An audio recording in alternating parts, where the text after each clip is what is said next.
પરસોત્તમ રૂપાલા જેમના નિવેદનનો ભારે વિરોધ થઈ રહ્યો છે ત્યારે રૂપાલાના વિરોધ પર કોંગ્રેસ પ્રદેશ પ્રમુખ શક્તિસિંહ ગોયલે નિવેદન આપ્યું છે। વિરોધ છતાં રૂપાલાની ટિકિટ ન કાપવી એ ભાજપનો અહંકાર હોવાની વાત શક્તિસિંહે જણાવી।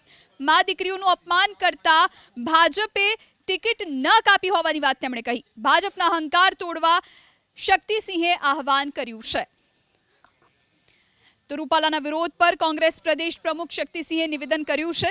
વિરોધ છતાં રૂપાલાની ટિકિટ ન કાપવી એ ભાજપનો અહંકાર હોવાની વાત તેમણે કહી। મા દીકરીઓનું અપમાન છતાં ભાજપે ટિકિટ ન કાપી। તમે જોયું ને હમણાં બધા જ સમાજો 18 વર્ણ ભાજપના એક ઉમેદવારનો વિરોધ કરે છે।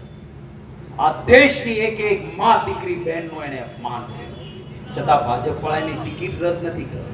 આ અહંકાર એક પણ દેશના રાજા મહારાજાએ અંગ્રેજોની સાથે ક્યારેય રોટી બેટીનો વ્યવહાર ન કર્યો અને સત્તા ભોગવનાર માત્ર રાજપૂતો નહોતા, માત્ર ક્ષત્રિયો નહોતા, ક્યાંક આદિવાસી પણ આપણે તો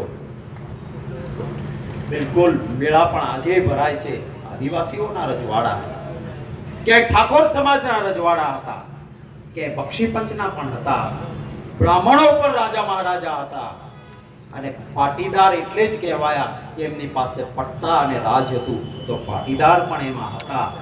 એટલે બધા જ વર્ણો હતા અને બધા જ વર્ણોએ કહ્યું કે આ દેશની બેન દીકરીનું અપમાન થાય છે છતાં ભાજપનો અહંકાર છે, એ અહંકારને તોડવા માટે કામ કરવાનું છે।